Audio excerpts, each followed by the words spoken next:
বিষ্ণু ইসলাম ওনার ইহুদি প্রতিবেশীর বাসায় যেতেন। এক ইহুদি কিশোর বিষ্ণু ইসলামের খেদমত করতে, ইহুদি ছেলে আমার নবীর খেদমত করতো, তারা ছিল নবীর প্রতিবেশী। তো অনেক দিন হয় ইহুদি ছেলেটা আসে না। বিশ্বনবী খোঁজ দিলেন ঘটনা কি, একটা ইহুদি ছেলে না আমার খেদমতে আসতো, ছেলেটা কই? খোঁজ নিয়ে জানলেন ছেলেটা অসুস্থ। বিষ্ণু ইসলাম ওই ইহুদির বাড়িতে চলে গেলেন ওই ছেলেটাকে দেখা করার জন্য, ভিজিট করার জন্য। সুবহানাল্লাহ পড়বেন না? গেলেন, যে দেখে ইহুদি ছেলেটা মুমূর্ষ, যান যান যায় যায় ভাব, বিছানায় পড়ে আছে, তার বাবা দাঁড়ানো। বিশ্বনবী তার মাথার পাশে বসলেন, মাথায় হাত বুলিয়ে দিলেন, আর ছেলেটাকে বললেন আসলিম, হে ইহুদি ছেলে আসলিম, ইসলাম ধর্ম গ্রহণ করো।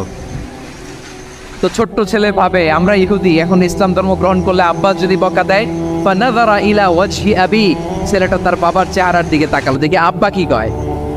আব্বা যদি বলে তাইলে ইসলাম ধর্ম গ্রহণ করবো। ইহুদি ছেলেটা তার বাবার দিকে যখন তাকালো, ওর বাবা বলে আতিয়া আবুল কাসিম, আবুল কাসিম যা বলে তাই করো। আবুল কাসেম হচ্ছে বিষ্ণু ইসলামের একটা কুনিয়াত, উপনাম। আমার রাসূলের বড় ছেলের নাম ছিল কাসেম। যেমন দেখবেন আমাদের এলাকায় কারো ছেলের বড় ছেলের নাম যদি হয় আব্দুল্লাহ, এরা আব্দুল্লাহর বাপ বলে ডাকে।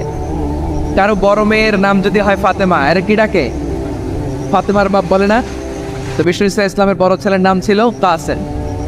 ইহুদি বাবা বলল আতিয়া আবুল কাসেম, আবুল কাসেম যা বলে তাই শোনো, মানে মোহাম্মদ যা বলে তাই শোনো। এই কথা শুনে ছেলে সাহস পাইছে, ছেলে আবার পড়তে আরম্ভ করলো আশহাদু আল্লাহ ইলাহা ইল্লাল্লাহ ওয়া আশহাদু আন্না মুহাম্মাদার রাসূলুল্লাহ, পড়েন আল্লাহু আকবার। বিশ্বনবীর আহ্বান শুনে ওই আহ্বানে সাড়া দিয়ে ইহুদি ছেলে শাহাদা পড়ে মুসলমান হয়ে গেল। তার হৃদয়টার ঈমানের নূর দিয়ে আলোকিত করে দিল কে? প্রিয় ভাইরা, এবার রাসূল সাল্লাল্লাহু আলাইহি ওয়াসাল্লাম বের হয়ে আসলেন ঘর থেকে, আর বললেন আলহামদুলিল্লাহিল্লাযী আনকাযাহু মিনান নার, প্রশংসা সে আল্লাহর যে আল্লাহ জাহান্নামে চলে যাচ্ছিল প্রায় এমন একটা লোককে মুহূর্তের মধ্যে কালেমায়ে শাহাদাতের বদৌলতে জান্নাতি বানায় দিলেন। আওয়াজ করে পড়েন সুবহানাল্লাহ। এই হাদিস থেকে আমরা কি শিখলাম? What is the moral of the story? এক নম্বর স্টোরি হলো, প্রতিবেশী ইহুদি হোক হিন্দু হোক, যাবেন, সুসম্পর্ক রাখবেন, উপহার দিবেন, বিপদে পাশে দাঁড়াবেন, তাইলেই তো আপনাদের প্রতি, মুসলমানদের প্রতি তারা আকৃষ্ট হবে, ঠিক কিনা বলেন? আপনি যদি হিন্দুদের সাথে বৌদ্ধদের সাথে নাই মিশেন, নাস্তিকের কাছে নাই যান, তো ইসলামের সৌন্দর্যটা ওরা বুঝবে কেমনে? আমার অনেক হিন্দু পরিচিত ভাই আছে, ওরা আমাদের ইফতারের প্রোগ্রামে।